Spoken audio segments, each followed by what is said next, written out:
Sup guys, it's Alex here and welcome to another edition of the Bracketology update. Before we get into the video, I want to give a shout out to Peyton Clark, one of my subscribers.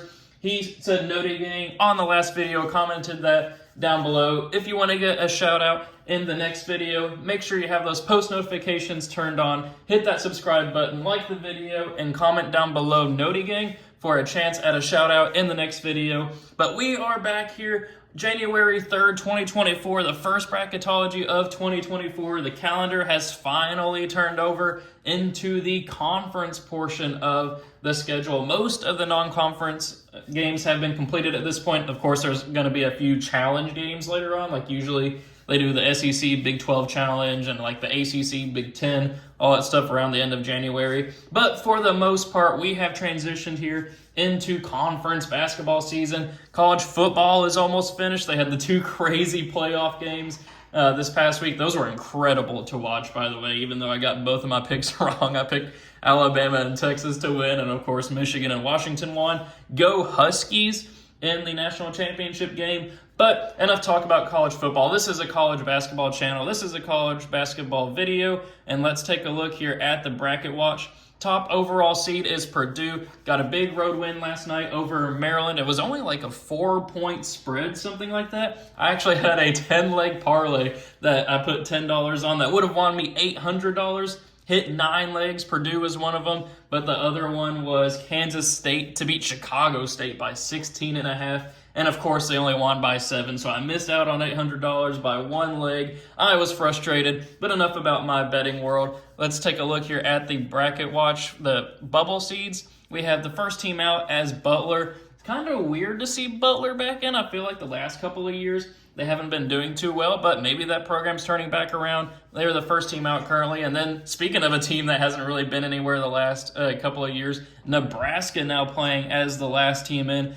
They have been playing really good basketball lately. I think that they'll make a run in the Big Ten, though it's going to be a bloodbath in the Big Ten this year, I think. There's really only a couple of teams that kind of stand out to me in the Big Ten, really kind of Purdue and Illinois leading that charge, but maybe there's going to be somebody else that'll pop up. But taking a look here at the bubble, last 4 byes, and of course this was made yesterday, so Northwestern is last 4 byes here, missed out on a great opportunity against Illinois, but that shouldn't really hurt them too much. Then we have South Carolina, Florida, who has a big opportunity against Kentucky this week, and then Virginia. Virginia now on the last 4 byes, the 5th team in, after being, I want to say, like a 4 seed earlier in the season. They have not been looking good lately, and they play Louisville tonight, which if Virginia loses that game, they're out of the tournament. And the last 4 in are Texas, New Mexico, Utah State, and Nebraska. First 4 out are Butler, Kansas State. As I mentioned, they deserve to be out of the tournament right now after making me lose $800. Then TCU and Texas Tech. And then the next 4 out are Cincinnati, Washington, St. John's, the Fighting Rick Pitino's, and then Oregon. So now we'll take a look here at the movement in the bracket. We have Ole Miss down to an 8. I believe they're still undefeated on the season, but it's just because they haven't played anybody really. So that's why they're the 8 seed, even though they're undefeated. And we have Utah State and Nebraska new to the field there on the 11 line. North Carolina up to a 3. They've been doing really well lately. They were another team that had a -4 spread last night against Pittsburgh. Easy money. I took that, threw $20 on it. Easy money. They're now up to the 3 line. Utah up to a 7. Northwestern down to a 10. Nevada up to an 8. Miami up to a 9. At least they're starting to turn back around. They had a bad stretch of games there, but now they have a great opportunity. I think it's tonight against Clemson. It's coming up soon. That'll be a great opportunity to get a quality win on their resume. Wisconsin's down to a 4. Kentucky up to the 3 line. Colorado up to a 7. Then if we scroll down to the East and West regionals, we have UConn taking the 1 line here from Arizona. Arizona with a huge blowout loss to Stanford out of nowhere this weekend. I'm surprised that happened, and it cost them the 1 line. And we have Ohio State down to an 8. San Diego State up to a 6. I've been disrespecting them in the last couple of videos, I will admit. And I'll probably say it whenever we get to their games in the tournament. But they went and beat Gonzaga by double digits. They went to the national championship game last year. I've been disrespecting them, I'll admit it. Then we have Virginia down to the 11, Providence up to a 7, Michigan State up to an 8, Gonzaga down to a 9. It just feels so weird seeing Gonzaga on the 9 line in the NCAA tournament, but they're just not that good this year. They don't have Drew Timme. We'll kind of see what happens in the actual NCAA tournament. But speaking of the NCAA tournament, if you guys have been watching my channel, you know that every time I do one of these bracketology updates, it's not visually appealing, but I'll create a Excel bracket here, kind of do the game by game analysis, do some picks based off of the current bracketology on what I think would happen. Of course, throwing some upset picks in there. But if you guys want to do it yourself, you can go to vertex42.com. They have kind of a template for the bracket here, and you can just kind of throw the teams in there just based off of the different bracketologies and stuff. But without any further ado, it is time to get into the picks. We'll go region by region here. We'll do round by round in the actual NCAA tournament, but for these bracketology videos, it's easier to go region by region. So up first, we'll have Purdue versus the winner of Southern and Merrimack. I mean, Purdue, they haven't been doing too good lately in the NCAA tournament. Last year, they lost to Fairleigh Dickinson. A couple years ago, they lost to St. Peter's. A year before that, they lost to North Texas. But I do think they'll get the victory there. As long as they can get past that first round, maybe they'll make a run in the tournament. Then we'll have Dayton pulling off the 9/8 over Ole Miss. I just don't believe in Ole Miss at this point. Then we're going to go with Baylor over Princeton, Memphis over Liberty, Texas A&M beating the winner of Utah State and Nebraska, which at this point I think would be Nebraska. Then we're going to go with North Carolina over Vermont, Utah beating Northwestern, going to give some respect there to a Pac-12 team, and then Marquette beating the Fighting Toothpaste of Colgate. So only one upset in the first round there. Nothing too crazy so far. First spot in the Sweet 16, we got Purdue advancing on past Dayton. And I'm going to go with Memphis here, beating Baylor. Memphis is a team to keep your eye out for. They've been playing really good basketball as of late and should continue that into the American Conference play.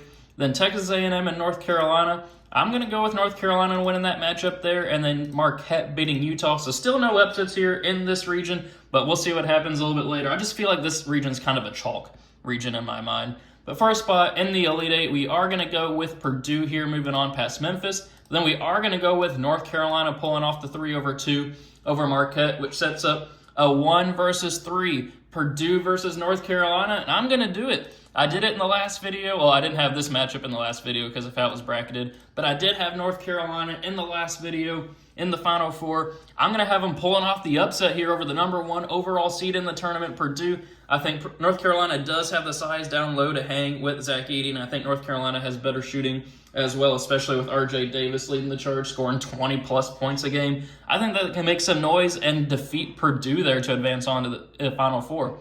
So we'll go to the top right regional here. Houston beating the winner of South Dakota State and UT Martin. Nevada hanging on against Miami. Auburn beating Indiana State. And then I'm going to go with an upset pick here. I'm going to go with McNeese State, 13/4 over Wisconsin. Maybe this is just me not believing in Wisconsin this year. Maybe this is some hate that I have from Wisconsin from 2015. Maybe I need to let that go. But McNeese State, a team that's like 11-2, something like that, they've gone and beaten Michigan.